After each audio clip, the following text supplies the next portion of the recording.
you for coming in today. Sorry we're getting a late start. We had General Kelly at the podium over at the White House and wanted to give him an opportunity to, of course, finish before we got started. So thank you so much for your patience today. Make yourselves comfortable because I have quite a few toppers I want to get through today, and then I'd be happy to take your questions. First, I want to start out with an announcement about the Secretary's travel. The Secretary will travel to Riyadh, Doha, Islamabad, New Delhi, and Geneva, October 20th through the 27th. In Riyadh, Secretary Tillerson will take part in the inaugural Coordination Council meeting between the governments of Saudi Arabia and Iraq. The Secretary will also meet with various Saudi leaders to discuss the conflict in Yemen, the ongoing Gulf dispute, Iran, and other important regional and bilateral issues. Secretary Tillerson will then travel to Doha, where he will speak with Qatari leaders and U.S. military officials to discuss joint counterterrorism efforts in the ongoing Gulf dispute and other regional and bilateral issues, including both Iran and Iraq. Secretary Tillerson will then make his inaugural visit to South Asia as Secretary of State, following up on the President's August 21st speech outlining the administration's comprehensive strategy toward the region. In Islamabad, the Secretary will meet with senior Pakistani leaders to discuss our continued bilateral cooperation, Pakistan's critical role in the success of our South Asia strategy, and the expanding economic ties between our two countries. In meetings with the Prime Minister, Foreign Minister, and senior military officials, Secretary Tillerson will discuss our joint efforts to fight terrorist groups that threaten regional peace and stability, and how Pakistan can support our effort to reach a peaceful solution in Afghanistan.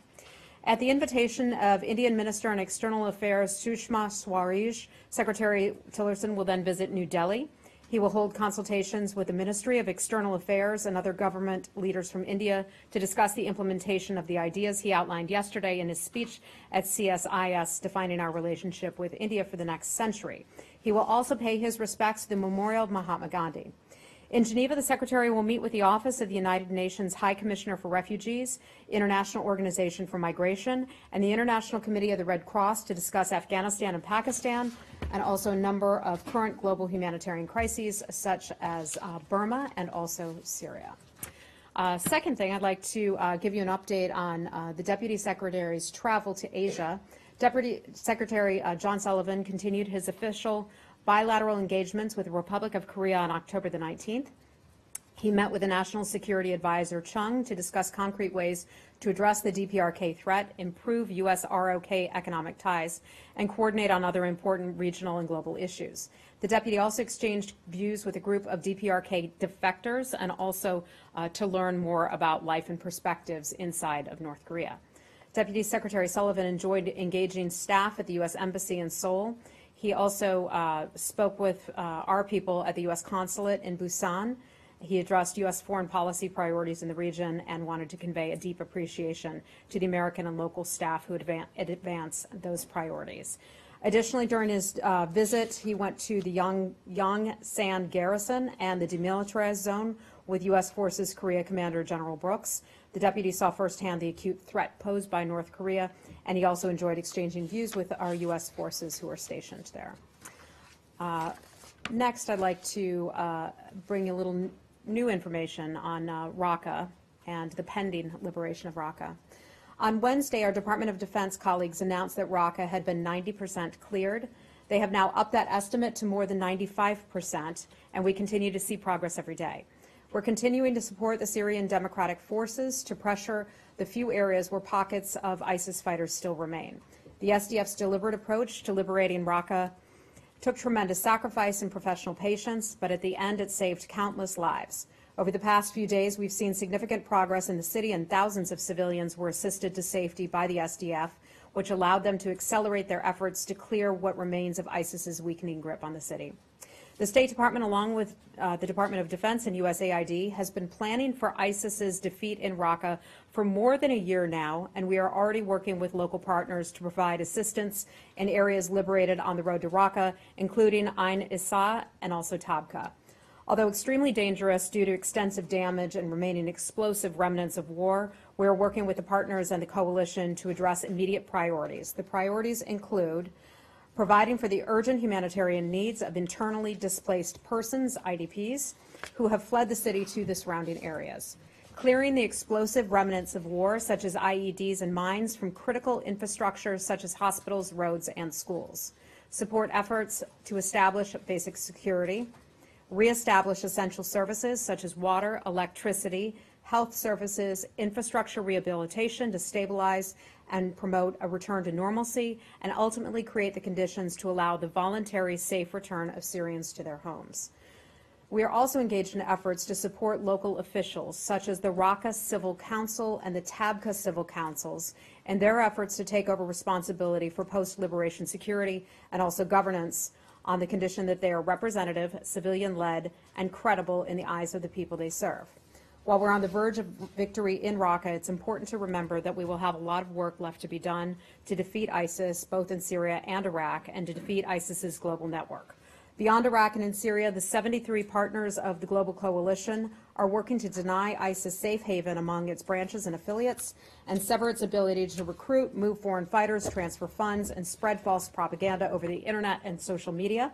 We will continue to stand together in our shared fight against ISIS until the barbaric organization no longer poses a threat to the international community. And I have answers for you if you have specific questions about Raqqa and some of the groups that we're working with there. Lastly, today, along with many of my colleagues here at the State Department, including members of our LGBTI community, in association with GLIFA, many of us are wearing purple today to celebrate Spirit Day. On Spirit Day, we speak out against bullying of lesbian, gay, bisexual, transgendered, and intersex persons and stand with LGBTI youth who disproportionately face bullying and harassment because of their identities. Around the world, LGBTI individuals face increasing physical attacks, arbitrary arrests, just because of who they are or who they love. Our global policy is to oppose violence and discrimination targeting LGBTI persons, including from governments and non-state actors. Spirit Day is about the freedom to be oneself without fear of violence or intimidation. Dignity and equality for all persons are the founding constitutional principle of U.S. democracy, and they will continue to drive our diplomacy. And with that, I'd be happy to take questions. That was a lot. I missed the Spirit Day memo. Did it go out? Otherwise, you should wear some purple. Well, I didn't know. I mean, yeah. So it is Spirit Day, and we are celebrating that with our colleagues. Just briefly on the, and this is all I have. Just briefly on the Raqqa thing Yes. and on the council. Would it be okay or acceptable if whatever local governance emerges includes pro-Assad figures? We have continued to say that whoever eventually would run local governments should be representative of the people, should embody and believe in fundamental human rights and protection of those civilians in the area. That's a bit of a hypothetical that you're asking me right now. One of the groups that we've been working with in Raqqa is the Raqqa Civil Council, and they've been helping to get some of the initial work that is done completed there, such as starting to work to get the clean water, to get the rubble removed, those types of things that we've talked about. But what you're asking about is way down the road. We've got a lot of work to do between now and then. Well, let's talk about it. Okay. Let's talk about the immediate then. Yeah. I mean, if the Civil Council had, and I don't know if it does or not, but would it be okay if there were regime elements that went in and were assisting in the immediate term on these reconstruction issues? I mean, I realize that I highly doubt that that would be the case, in part because the U.S. government, along with the coalition partners, have worked to stand up this Raqqa Civil Council. We refer to it as the RCC. There's a template for this. This is something that was done down in Tabqa, where there was a city council of sorts, or a civil council, I should say, of sorts that was brought in. It's a group that is a part of the local population right there, and that is the organization that the U.S. helps to fund along with coalition partners to help do some of this important stabilization work, including the clean water, the rubble removal, the demining. We are a long way off, to your first question, from dealing with the political process. This is something where we are right now. We've been planning for about a year to handle this. How do we handle the liberation of Raqqa from ISIS? We're just about at that point right now. We're very happy with that. We're not there yet. It's still going to be a long road. I know a lot of you will have questions about what's next, what's next, what's next. What's next I can talk about right now is some of the stabilization efforts. These are civilian citizens. I mean, you know, they have other issues. How will they coordinate their personal issues, such as passports or education or maybe health insurance provided by the government and so on, which still does? Wait, are you asking about how these people are going to have health No, insurance? I'm saying, Our no, immediate needs. No, I am saying, you know, that they have, you know, official business to do with the government, the central government in Damascus on issues like passport, other issues, education and so on. Saeed, How I'm not. will We are so far off from the luxury of Syrians having to concern themselves with passports and documentation and health insurance. We are nowhere near that point, unfortunately. We wish we were at the point where we could deal with things of that nature. But right now, we're dealing with basic human needs. There are still some pockets of fighters, as I understand it, in Raqqa. The priority will be clearing those people out. We know that there are hundreds of thousands of people who are in IDP camps outside of Raqqa that is being funded in part by the UN and various countries that participate in that. Getting them the health insurance, getting them the health care, getting them the food and all of the things that they need. We've got demining ahead of us. That's going to take at least a month or so to get through, and then we'll eventually be able to get to that point. Really quick follow-up. Will they be allowed any amount of coordination with the central government in Damascus? That's a hypothetical question. We're not even anywhere near that point. I mean, we're at the point where people are not living, except for maybe a few, are not living in Raqqa. They're in IDP camps in that country. We know that many refugees, millions in fact, were forced to leave that country. So we're a long way off from that point. Anything else on Syria? Yeah. Hi, Carol. How do you assess the prospects for starting peace talks in Geneva, for resuming them in the next couple of weeks? Yep. So as you know, the Secretary is heading up to Geneva. At this time, that is not on his schedule dealing with that, but we remain committed to the Geneva process and Geneva talks for the eventually being able to help facilitate some sort of a political transition. Do you think that's realistic in the next couple of weeks? I'm sorry? Do you think it's realistic they may resume in the next couple of weeks? I don't know. I'm not going to forecast what those meetings, what meetings may or may not happen. But I can tell you when we were in New York at the United Nations with the coalition of the like-minded countries and also the de-ISIS coalition, that there was a lot of support for the UN-led Geneva process. That was something under UN Security Council resolutions to call for a political process to ultimately resolve the political future of Syria. But one of the things that we call for is the future of Syria to be decided by the people of Syria, and one that promotes human rights, one that has an extreme focus on that, the understanding that property belongs to individuals. There are a lot of components to that, and that's why we continue to go back to the UN process. Okay. Anything else on Syria? Syria? Okay. Hi. Can you rule out the possibility of any kind of a meeting between Secretary Tillerson and Foreign Minister Lavrov in Geneva? I'm not aware of any meeting that is scheduled or that is pending, such as that. Okay. Hold on. If you all are interested, I do have a lot of information that I'd be happy to go through on Raqqa and some of the work that our folks are doing. As many of you know, although we've not talked about this a lot, we have some of our State Department individuals. We have civilians who are serving over there in the region. What brings that to my mind is having just listened to General Kelly. And General Kelly at the White House spoke about the tens of thousands of Americans who are serving our country all across the world. In addition to, traditional U.S. forces, we have civilians who are serving in very dangerous places and civilians that are doing terrific work to try to represent what we stand for here as Americans, but to do the good work of helping out others. Syria would be one of those places where there are civilians serving, and part of the role there is to tend to the humanitarian needs of many of those IDPs. So I just want to, if I may, humor me and go over a few things for you because I think it's so important. And I'm, as somebody who works here, tremendously proud of the work that our folks are doing over there. Let me just add a couple things to that.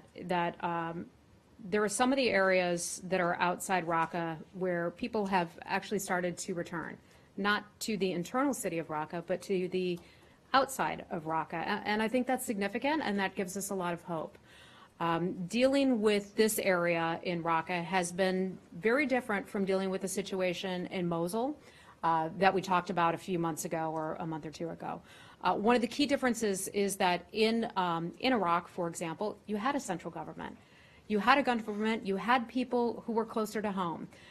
In Mosul, not everybody left, the civilians. Raqqa is very different. So this is going to be a longer situation. It's going to take additional time, and you all are going to get frustrated, and you're going to ask, what's next, what's next, what's next, and try to push the envelope and push for answers about what's next.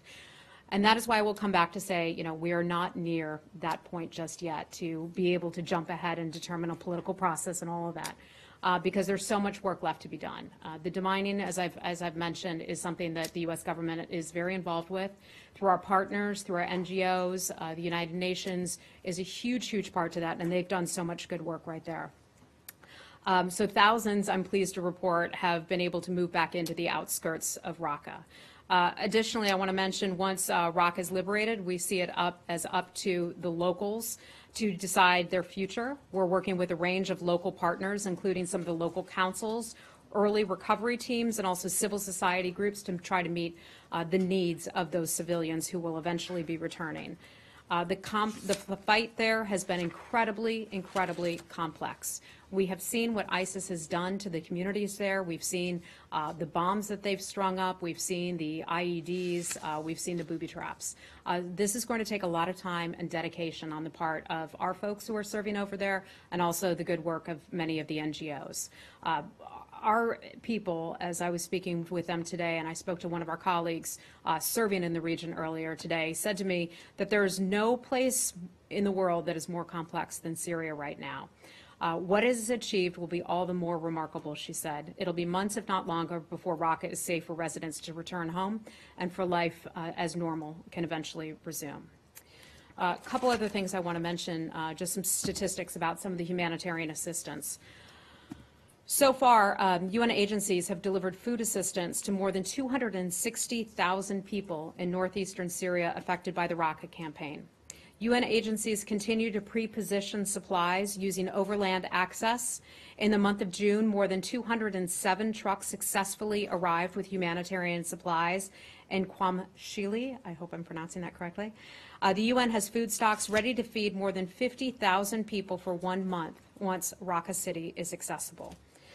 In terms of the demining, there's a U.S.-funded demining effort that has surveyed and cleared more than 196,000 square meters in Tabqa, and they've now trained more than 110 Syrians in order to help build a local capacity. 5 demining teams are ready to deploy into Raqqa City to begin important clearance work to facilitate humanitarian access, the safe and voluntary returns, and also stabilization assistance. We're also funding efforts to coordinate, deconflict, and map demining activities in liberated areas and provide real-time information on improvised explosive device contamination locations, in addition to hotlines for returnees and local official use. U.S.-supported demining has now cleared more than 45 priority sites for follow-on stabilization assistance, including schools, healthcare facilities, bridges, and water plants. That's in Raqqa or around it? Some of this is in Raqqa and some of this is in Tabqa. That part was in Tabqa. I mentioned the State Department-led team of stabilization efforts, and we will eventually be able to successfully get through Raqqa and do some of that additional demining. Hi. Can you tell us how big that stabilization team is? How many people? What their I cannot. specialties Some are? of that, just the numbers of personnel, we won't be disclosing, but we do have people who are involved in these processes. Yeah. Okay. Anything else on Syria? Okay. We're done with Syria. Okay. Can we Okay. ask about the coordination council? Yes. Can you elaborate on the Coordination Council? What does that do? And then could you elaborate on U.S. efforts to reduce the influence of Iran in Iraq? Okay. So your first question is about Syria and that. No, The- talking about the The meeting in Saudi meeting, Arabia. yeah. With, Oh, you were asking about the meeting in Saudi Arabia. Okay, let me get back to that. Are we done with, we're done with Syria? I thought you were talking about the Raqqa Civil Council. You're not talking about the Raqqa Civil Council? The Riyadh, the Saudi meeting. Okay, let me, give me time to find where I've got that, because that's all under my trip stuff. So we'll come back to that, okay? Okay. North Korea secretly operates a Kaesong industrial complex for 6 months and export its product to China. Is this a violation of UN sanctions against North Korea? I'm not aware of that, so I'm just not going to be able to answer Because that they question. product to Yeah, you know, I'm just not China aware of the make it as report that at expert. Kaesong they're developing things that are being sold back to North Korea through China. I just Okay, one more. don't have anything on that. Thank you. One India- more. Yeah. Do you have anything about North Korean officers and U.S. delegation talks in Russia? I'm not aware of To it. track I'm not aware of any of that. India- Okay. Okay. Anything else on DP? Hold on, we're going to stay in regions. Anything else on DPRK? On North India- Korea? No. Okay. All right. Let's go to China. Thank you. In an interview earlier today, the Secretary continued to call out China today, saying he wants to see more progress from them on issues like North Korea, South China Sea, and trade. The exact quote was, I think it's important China knows we've been having these conversations now for about 6 months. We're expecting to see some change. Has he relayed specific benchmarks on exactly what he's looking to see and when the United States wants to see it? So I think that would fall under sort of some of the diplomatic conversations. I was speaking with the Secretary earlier about that very issue because that caught the attention of some folks that he addressed China in this speech yesterday. One of the things that the Secretary said is that comment that he made yesterday is of no surprise to China. We've had those conversations in private previously. This is the first time we've really discussed them publicly. So China is well aware that we have concerns about trade. We have concerns about the South China Sea. We have concerns about North Korea. We've continued to ask China to do more on the issue of North Korea. They, of course, supported the UN Security Council resolutions, the back-to-back resolutions, and we were very pleased with that. And we continue to anticipate that they will enforce those sanctions. Okay. Anything else on China? Okay. Yeah. Hi.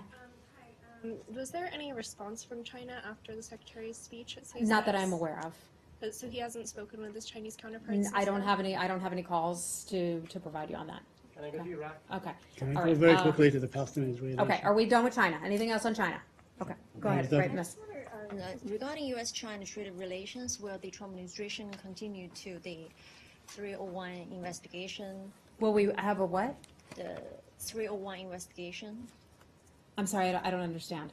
301 investigation. Okay. I'm sorry. I'm afraid I'm not familiar with that. Okay. So, could you? Oh, from USTR? Okay, then I would refer you to our trade representative on And that. also about the Undersecretary John Sullivan's meeting in Asia. Can I have some details about the meeting? I provided those at the top about his meetings and who he met with and what they discussed. Iraq, So perhaps you missed that. If not, I can get back to you. on Iraq that. had that. Okay. Neighbor, India? Okay. Hold on. Let's go to Saeed.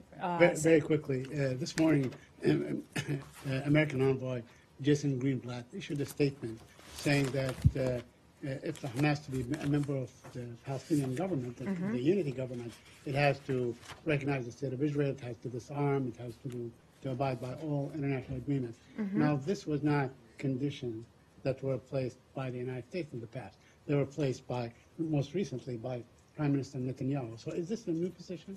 Well, there's nothing new about what he addressed. These are the Quartet Principles, and they're the principles that I've addressed many times right here, and among that, it includes that any Palestinian government must unambiguously and explicitly commit to nonviolence, recognize the state of Israel, accept previous agreements and obligations between the parties, including to disarm terrorists, and also commit to peaceful negotiations. So none of that is new. That's something that Representative Greenblatt in his trip announced in a statement. For some reason, some people thought it was incredibly new, but it's not.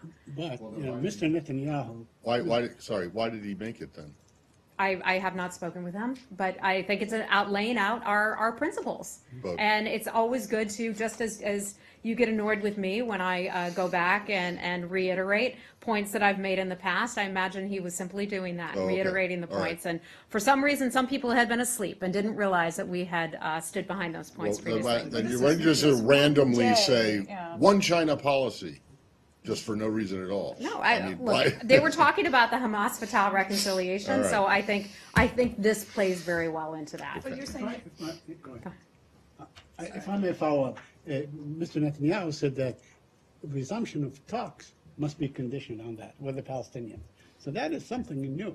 I mean, in the past there were all kinds of negotiations shepherded by the United States of America, without having this as a precondition. So since you are likely to oversee any negotiation. Saeed, is all that a I can condition tell you for is that our negotiations, at least between the Israelis and the Palestinians, Right. are ongoing. We continue to have a lot of conversations. That remains, as you well know, one of the president's top priorities, one of his top ambitions when it comes to foreign policy, to try to bring Middle East peace. Mr. Greenblatt has spent a lot of time in the region, as has Mr. Kushner. Just finishing up, Mr. Greenblatt is, I believe, just finishing up a trip there right now. And so they've done some great work, and we remain optimistic that something could get done. Okay. actually, on the region, it sounded like the secretary was more pessimistic than he's been in a long time on sorting things out with Qatar. So can you tell me what his plan is, or what leverage he intends to use, given that his outlook seems darker than before? Well, I mean, this goes back to, I think, some of the first days that I was briefing with you all. And that's when the dispute really started. Although these were long simmering issues, we've seen this kind of problem crop up, these kind of little skirmishes crop up between the countries before. That was very discouraging to us. We want to see these countries keep their focus on the areas of mutual cooperation that we have, and that includes the fight against terrorism and other things of that nature. So I think the secretary is, certainly discouraged that nothing has been resolved just yet. He's talked pretty consistently, although folks haven't paid much attention to it recently, about the disappointment that the nations haven't been able to solve the GCC crisis. We hope that they will. We hope that they'll sit down and have talks, but it seems like they're not ready to do that yet. But as he's going there, what is his plan for trying to jumpstart that? Well, I think he will probably encourage the countries to sit down and have a conversation, and who's best to work it out but themselves. At some point, there's only so much that, that we can do other than encourage them to sit down and resolve it themselves. We would like to see that done and hope at some point they will do that. Sorry. Yeah. Does the Secretary's frustration with the lack of progress on this extend to both sides of it? He gave an interview today where he said, essentially the Qataris are ready and willing to sit down, and that he's disappointed that, the other parties in this dispute have not moved forward with that. So is it fair to say? I didn't hear him say that. Okay. Well, Disappointed in the Qataris. I did not hear him say that. Precisely the opposite. That the Qataris are ready to sit I'm sorry, at the table. yeah. So is it fair to? I didn't hear him say that. Okay. Well, then I guess that aside, the question is valid. Which side of this does the Secretary see as holding up progress on it? I think he sees all sides. In order to resolve a dispute, the sides need to sit down and work together. And those are really the top lines where we are on this right now. We would like the countries to sit down and work together and work this out. Is he likely to preside over a summit?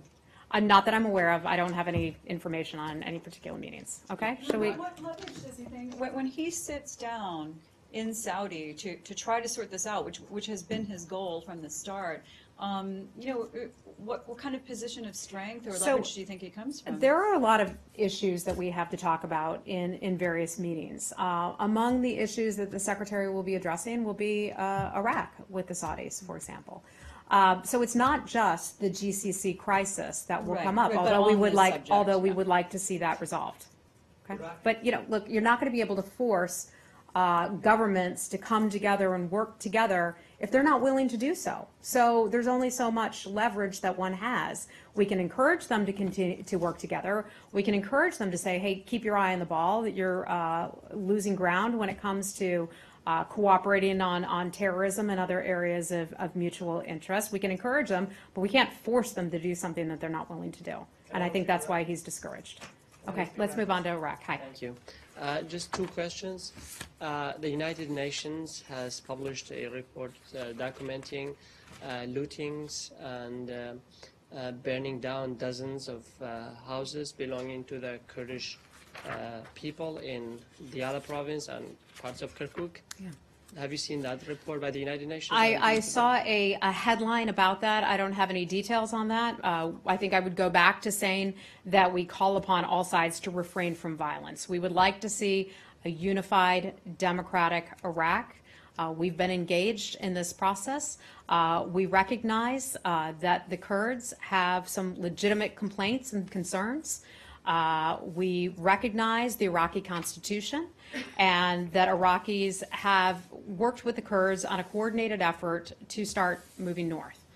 This has gotten an awful lot of attention. What you're referring to specifically, I don't have any information on that for you, but we would just continue to call on all sides. But there's one side that seems to be perpetuating. I'm not aware of who allegedly started these attacks, so I can't comment on who supposedly started that. My second question is on the arrest warrant, which was issued by a court in Baghdad for the Vice President of Kurdistan, Khosrow Rasool, who is also a senior Peshmerga commander.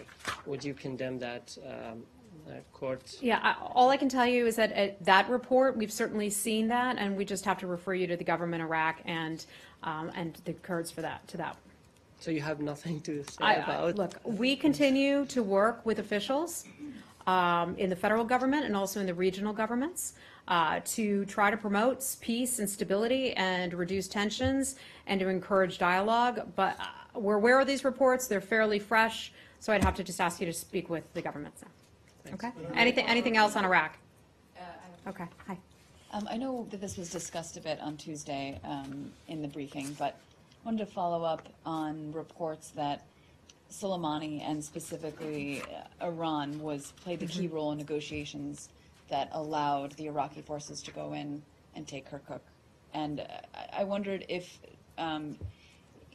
what response you had to the idea that the U.S. must have at least tacitly endorsed that plan, and the feeling by a lot of Kurds that there's a betrayal. So first let me say that we were all aware of the action that Iraq was planning to take. We were aware of that. Iraq spoke about it publicly. So this was not a surprise once this started happening. Some of this is enshrined in the Iraqi constitution. Some of this was agreed upon back in 2014 that eventually, once ISIS fell, that Iraq would go back to some pre-2014 lines, if you will, sort of a green line, so to speak. So some of this is not surprising to many journalists. It may have been surprising who, perhaps haven't been following this issue closely because there's a whole world to cover. But our folks have been following this closely. This is part of the reason we were concerned about the Kurdish referendum, calling for people to work together to defeat ISIS, but this is something that was enshrined in the Iraqi constitution. And I will go back to saying, the Kurds have some legitimate complaints, of course.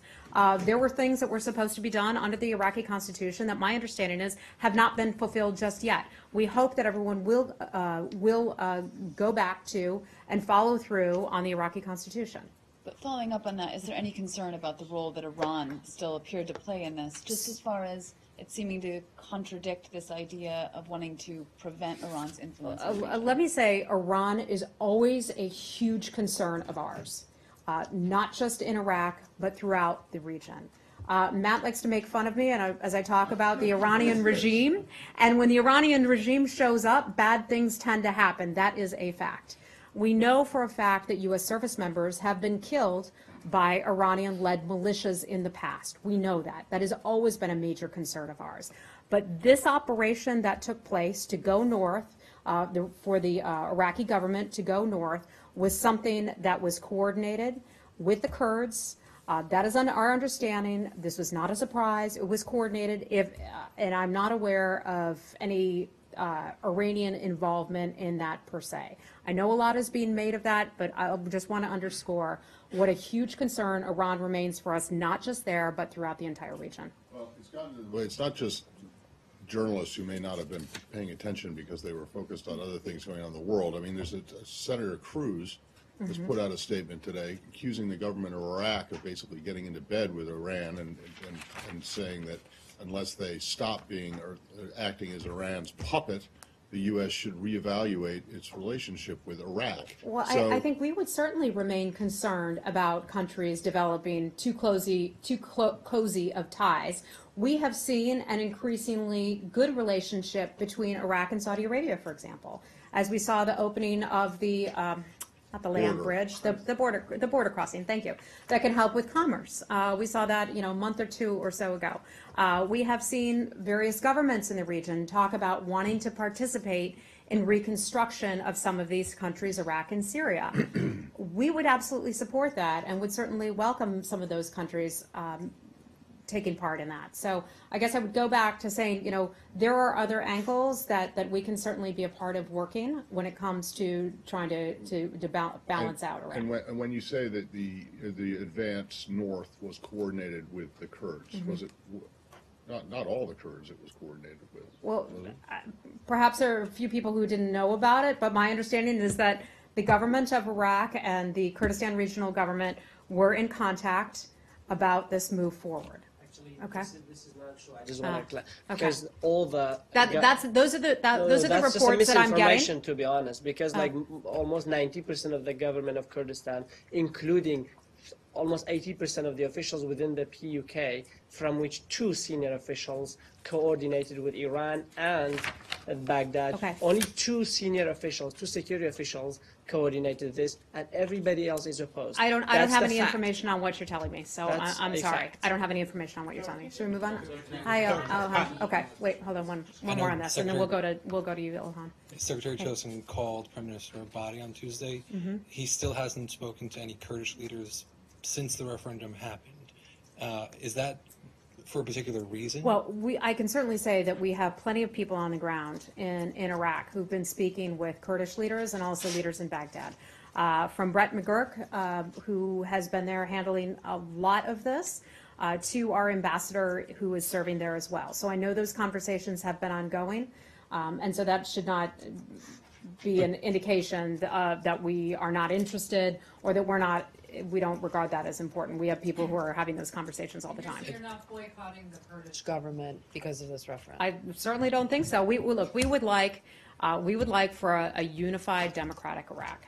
And we are friends with the Kurds. I mean, many of our Americans, I'll say this again, have fought side by side with Kurds. Without the Kurds, ISIS would still be in many places in Iraq. They have done an incredible job.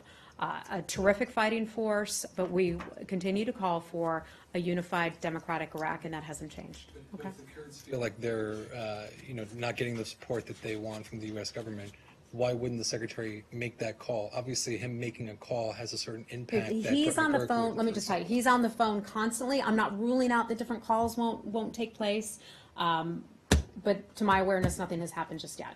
Okay, Ilhan, let's go on to Turkey. Thank you, Heather. 2 quick questions. One is that leading civil rights activist in Turkey, Mr. Osman Kavala, and about 16 other activists and journalists arrested yesterday. If you have any comment, if you have seen those reports. Yeah. So they were detained in Istanbul, is my understanding. That's right. Is that right? Okay. I guess I would go back to it's just another example, right, of a lot of things taking place, of respected civil society leaders human rights defenders, journalists. We've all followed this story closely.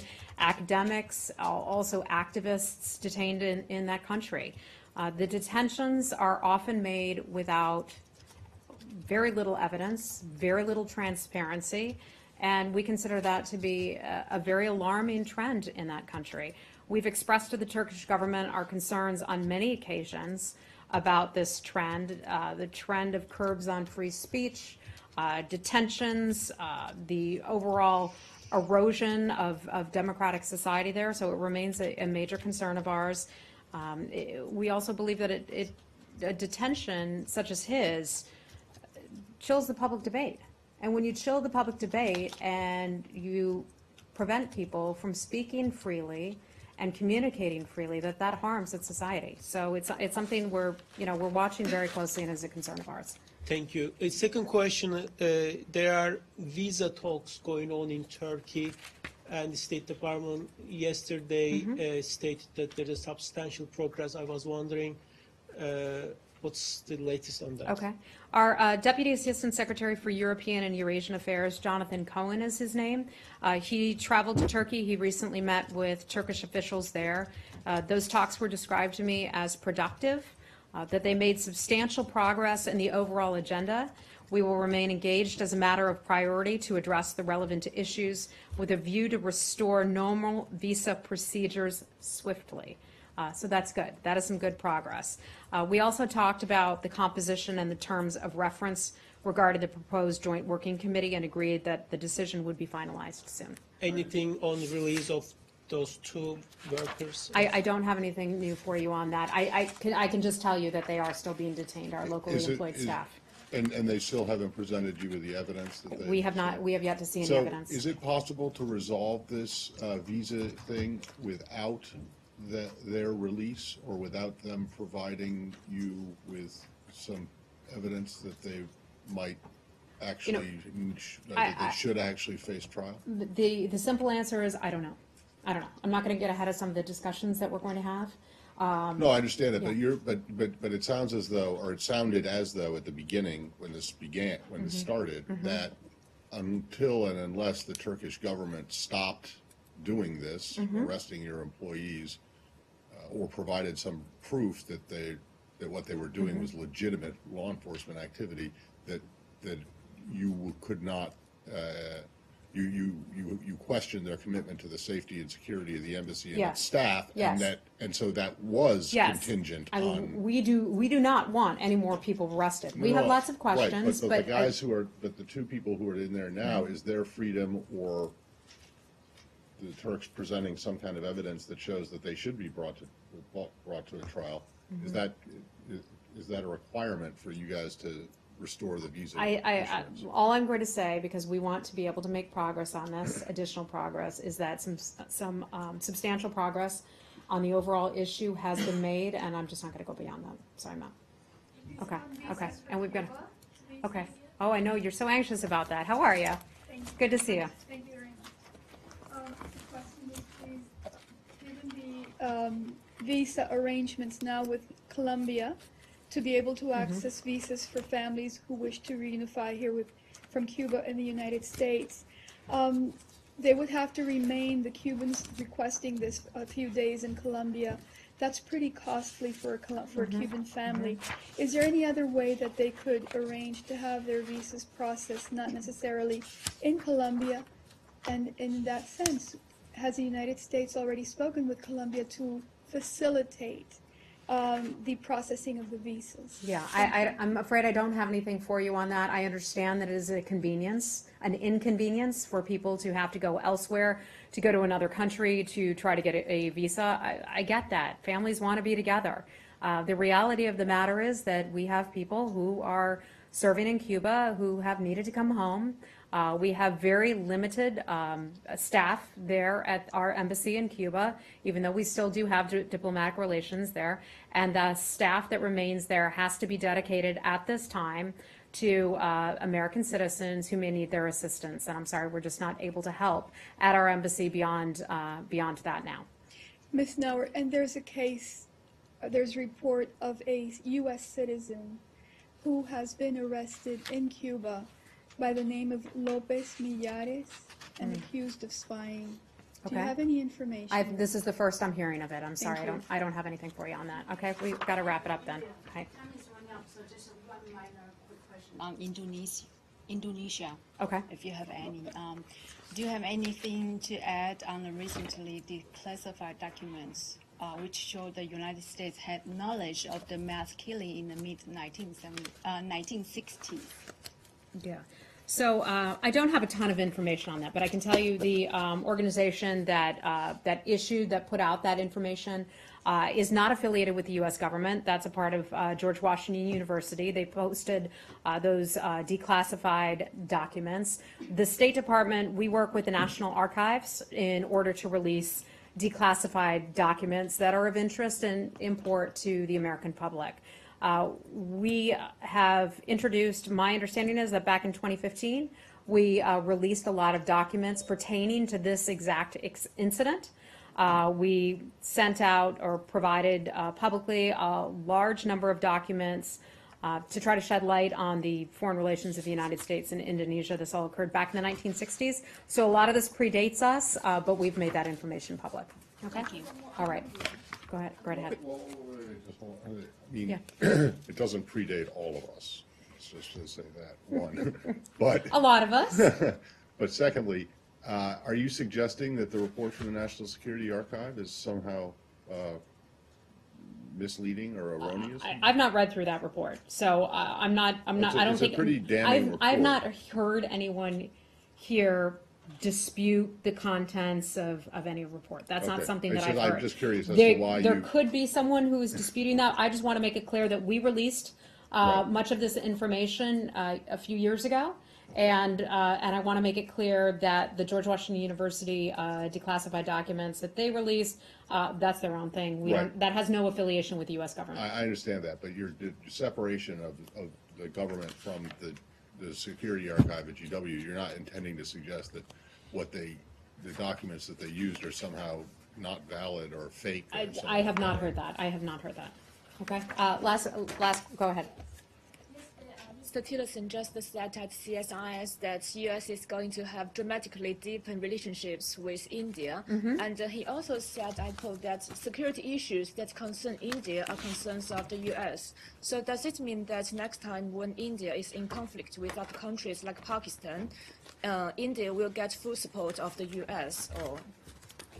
Wow. Okay. I don't think I'd go that far. You know, the secretary gave a speech yesterday in which he talked about so many of the common interests that we share with the Indian people and also the Indian government. As you know, we had a terrific meeting. The president did with Prime Minister Modi earlier in the year, and they talked about how they're committed to our partnership.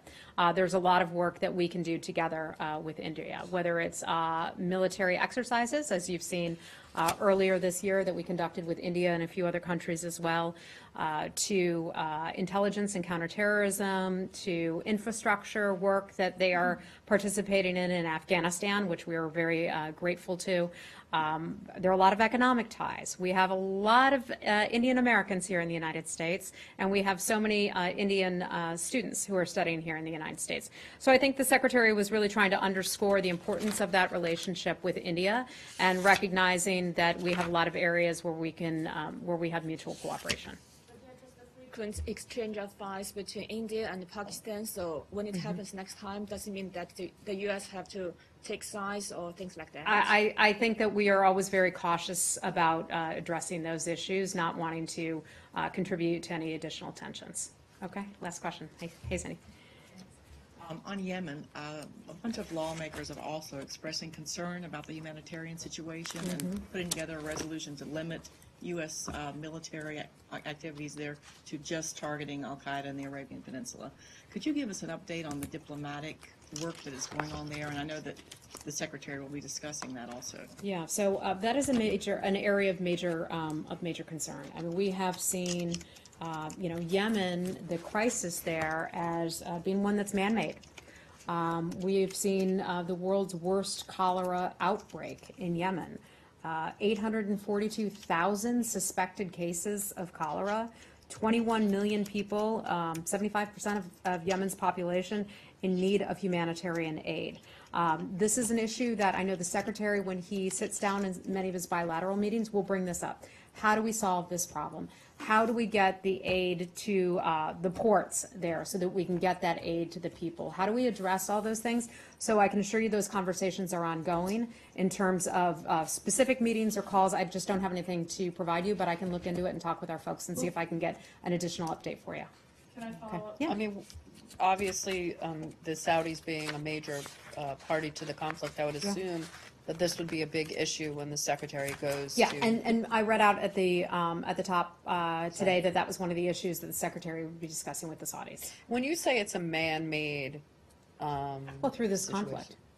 conflict. And when we look at food shortages, when we look at the cholera, when we look at the humanitarian disaster that has unfolded in Yemen, it's not because of Mother Nature. It's not because of drought. It's because of the crisis there. It's because of the man-made crisis there. And so I just wanted to underscore and highlight that. Okay? Thank you. One more question quickly about and then we're done. Yes, about the something that the Secretary said yesterday about Myanmar. Okay. He said that what's most important to us is that the world can't just stand idly by and be witness to the atrocities. Mhm. Does that mean that the U.S. would be more involved in trying to resolve this crisis? Well- And can you update us at all on? Weeks ago, you had said that there was an ongoing review of whether or not this was ethnic cleansing. Mhm. Is there any update to that review? Those types of reviews take a lot of time. I've spoken with our people who are involved in those types of things, and they explained the process in great detail to me. Part of that process is getting information from people on the ground. As many of you as reporters know, it's difficult to get information on the ground there. You hear, reports. Certainly some journalists have been able to, be fortunate and get there and report on things, but not enough. And part of what we do is collect information from various aid groups, partners, our embassy, people on the ground. We collect all that information, we assess it. That kind of thing just takes time. It's a very serious reporting criteria that we undergo when we make those types of assessments. So I'm not ready to go any further than that on it. But I can tell you we have been extremely engaged in what has been going on there.